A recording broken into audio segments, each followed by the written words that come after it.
Editing isn't simply about working with clips in the editing program timeline.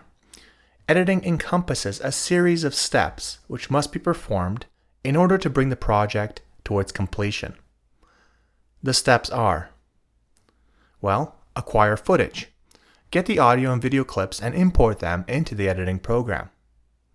Then we have organize footage. The visual and audio elements need to be organized into bins and folders. Then we identify the best shots. After viewing all the shots, the best shots are identified. We do a rough cut, which is a preliminary version of the edited sequence. Some shots are placeholders. And then we do a fine cut, the final version of the edited sequence, tweaked and finalized. We have finishing. This is the step where the image enhancement will take place. Mastering. We render a sequence to a high-quality media file from which copies can be made. And then we have distribution, outputting the finished sequence to Blu-ray disc or to the web. The editor needs to keep footage in the database organized. In addition, the editor needs to approach their task with an organized process. There are various reasons for this. Let's analyze. Depending on the complexity of the video project, the act of editing will vary in difficulty. For example, if there are fewer clips to edit, then the difficulty to edit a sequence will be lower. However, if the production team provides the editor with many clips, then editing a workable sequence will be more difficult. This leads us to the idea that editing difficulty is partly a function of the quantity of source clips. When an editor assembles a sequence, he or she must compare and contrast the clips in order to select the best and most fitting piece. With a large database of clips, the number of comparisons that must be made increases dramatically. By being organized with the footage and with the editing approach, the editor can ensure that all needed comparisons are made and potentially good combination of sequences are not overlooked. Every clip has both pros and cons, and choosing among many different clips can be challenging to resolve. Different combinations of clips will lead to different psychological effects on the viewer. The difficulty an editor faces is both the act of choosing the best clips and also choosing the most optimum sequences. Oftentimes, the decisions made usually come from artistic and theoretical knowledge rather than technical knowledge. That is why the editor is more an artist than a technician. Learning just the program features and functionality of editing programs is insufficient. To become a professional, the editor must practice theory-driven shot selection, shot arrangement, and fine-tuning. The way an editor uses transitions can be a tell for the audience as to whether that editor is a professional or not. When it comes to the type of transitions to use, the simple transitions turn out to look the most professional. A fade from black can be used at the beginning, a fade to black can be used at the end. A black fade can also be used to create the feeling of time passing by within a sequence. And a fade to white can also be used, and this often represents the passage of time. Lastly, the crossfade is a little less professional than a simple cut, but it can still be used within a professional sequence. In a crossfade, the current clip fades out and blends over the next clip as the new clip fades in. Editing requires a lot of clips to be selected for deletion.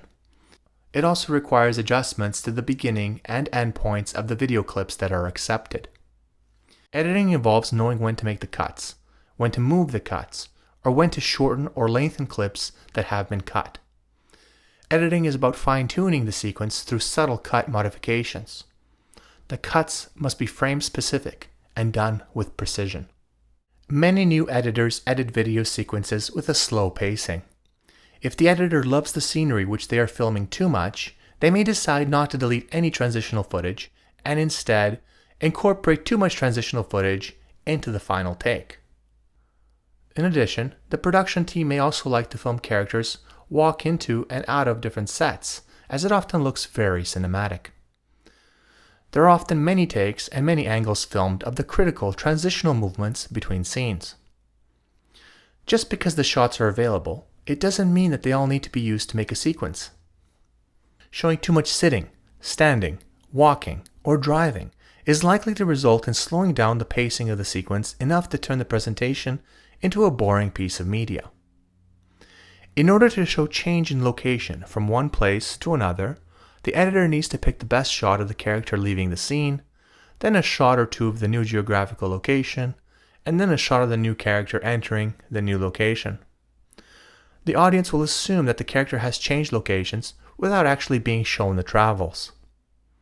The selection of transitional movement should be done with restraint and a good sense. The editor should not scan through the footage and edit different portions of the sequence at random. The editor needs to adopt a systematic and organized approach in the evaluation and editing of the various scenes. Editing a sequence is best done through a multiple pass system. Instead of making final edits as you go, you leave some decisions for later, with the idea that you will come back to tweak that portion of the sequence later. A circular process which first lays a rough cut provides the advantage that on the subsequent passes, new information will become available. Information such as what each different edit feeds into is of critical importance. Final editing decisions can only be made after the sequence has been viewed a few different times and after numerous tweaks and revisions of the sequence have been made.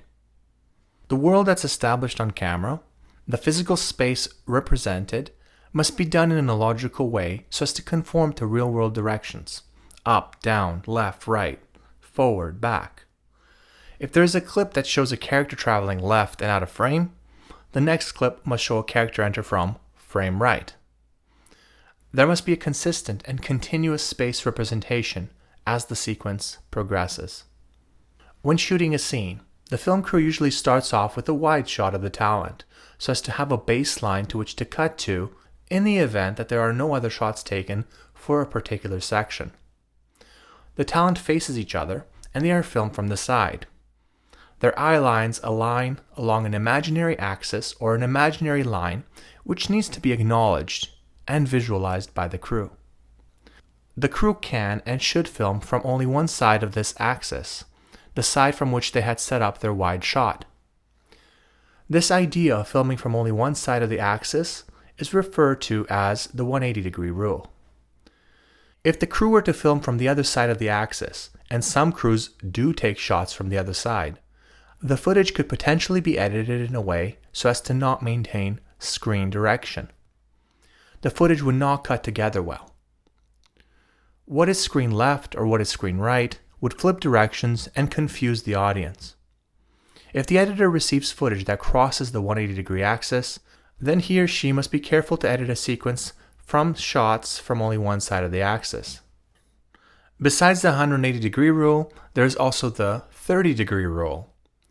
Whereas the 180-degree rule is inclusive in that it states that one should film everything from one side of the imaginary axis, the 30-degree rule is exclusive in that it recommends not showing two sequential shots that are filmed within 30 degrees of one another. Simply put, when cutting from one shot to another shot, the two shots should be spaced at least 30 degrees apart. Otherwise, the viewer will notice a jump cut or glitch effect at the cut point. After a shot is made within the 180 degrees, the crew should then move the camera at least 30 degrees to set up the next shot. If they do not do this, the two shots will look too similar in the minds of the viewer, and this will create an observable effect. If the sequence does require two similar shots filmed within 30 degrees of one another, one possible way to mask the potential jump effect is to add in a shot between the two similar takes if it makes sense to do so.